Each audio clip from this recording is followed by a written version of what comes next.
questions that I can turn to my 5-year-old daughter and say, okay, the little boy that you're going to school with is although on the appearances he's a little boy, but inside he's not feeling like a little boy. Right. How do I teach my daughter to go to school and understand that?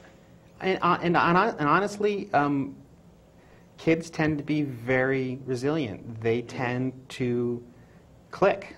You know, it tends to work for them a lot easier, probably because they don't have a lot of our baggage. Yep. Yeah. Well, I'm proud of you guys. You guys are doing a good job. Well, thank you. Thank you so much. And you're right. There is an honest discussion going on in the professional community about how young is too young.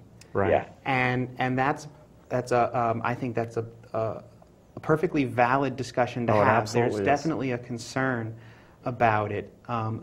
Underlying it, I think, though, is the question of what is driving this kid's behavior. If it's genuinely a gender dysphoria, then and you need to wait till they're 10 or 12 to start doing something about it, so be it. But you want to make sure that if your kid is acting out or acting strangely, it doesn't hurt to talk about it and say, all right, I really do think, you know, a therapist will do some interviews and they'll end up saying, well, you know, I think maybe your kid is transgendered. And it's like, all right, so then you talk to your kid about it, you know. And a lot of times, well, I don't know a lot of times, but the stories that I've heard, at least, the kids have a pretty definite opinion.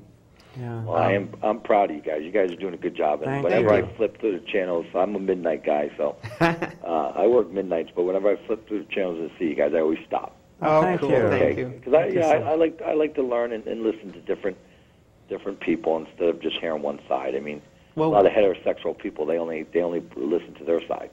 It's very easy nowadays to get stuck in your own echo chamber.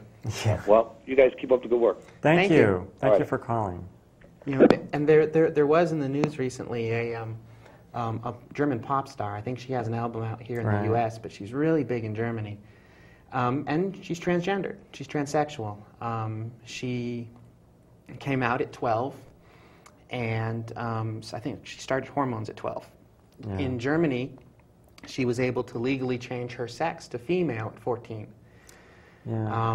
And then she had to wait until she was 16 to actually have her gender reassignment surgery because the law there, she had to be an adult to do it. It's interesting stuff, and it's kind of scary territory. You know, this is an area where it's like, certainly, I do not advocate a 5-year-old determining that they're transsexual and are going to have surgery or go on hormones or anything like that. That's crazy. Obviously, a child has to be a bit older before, you know, I mean, I think it's important that we realize that children, very, very young children, can't make these decisions. They can reach out for help, and we can give them help, and we can get them therapy. And it's important for parents to recognize that and get them to the proper, you know, professionals.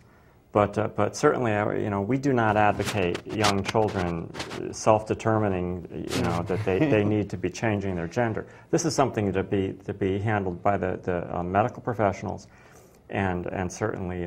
But you do have to listen to your kids. But you need to listen to your kids. That's right. And getting your kids to therapy is not a bad thing. No. So we have a call. Good evening, nlcTrans. How you guys doing tonight? Hi. Hi. I'm doing okay, and you? Pretty good. Yeah, I went to the doctor yesterday. You did? How are you doing? Oh, I gotta do more. I gotta do more tests. I gotta do the video imaging. Oh, right. Well, that sounds like fun. Yeah, he showed us the X-rays yesterday. The other doctor in New London. So I gotta do a bunch of more chest X-rays and everything. I've been drinking cayenne and. Taking hot cayenne pepper and drinking it with ice cold water every night for the last two weeks in a day. Wow. So I'll see what happens when they take these other set of X-rays. Wow.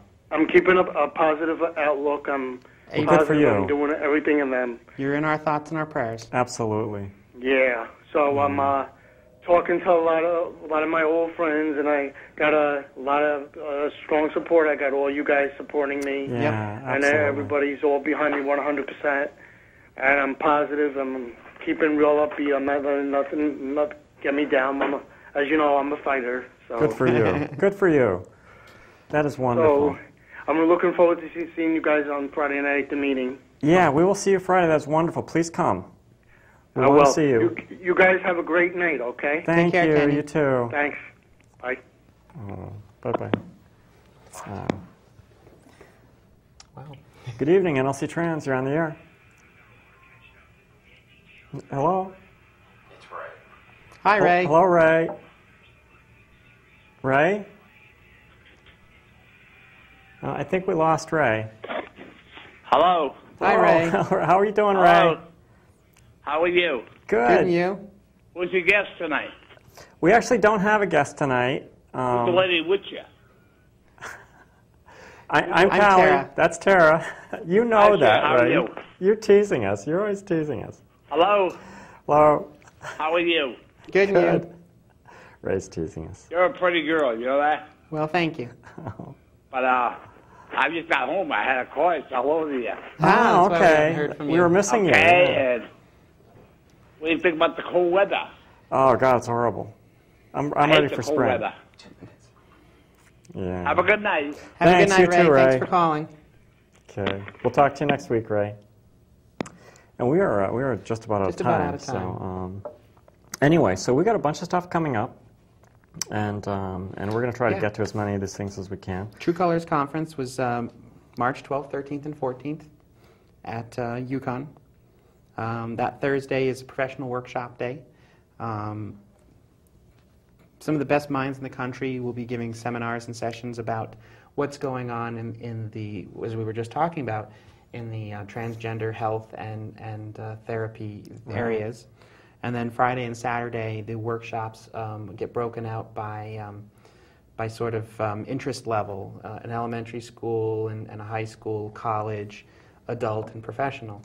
And it's an amazing experience. Right, and you've been there. I was there last year. And as Kamora said, my own experience from last year, if you don't get it, you go to the conference on Friday or Saturday, and you'll get it in half an hour. Yeah, it's very cool. It's very cool. So please. It's there's so much positive energy and support there that it just blows your mind. Yeah, so God, go if you can. We're going to try to be there. And, Yep. And it's a wonderful thing. I should be there Friday and Saturday. Yeah. Trying to get my parents to go Saturday. I think Thursday is more professionals. It's more professionals, but I think it's still open to the public. Yeah. It's just the topics they'll be discussing are more in the professional services realm than they've had movie screenings and they've had discussions on religion and homosexuality. Wow.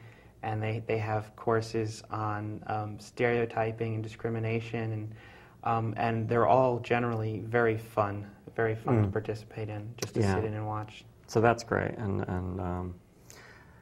that's going to be wonderful. And I think we are out of time. They're going to cut us off here, so join us again next week. Thanks for watching, and watch Father Russ tomorrow night, and we'll see you all soon. Bye-bye.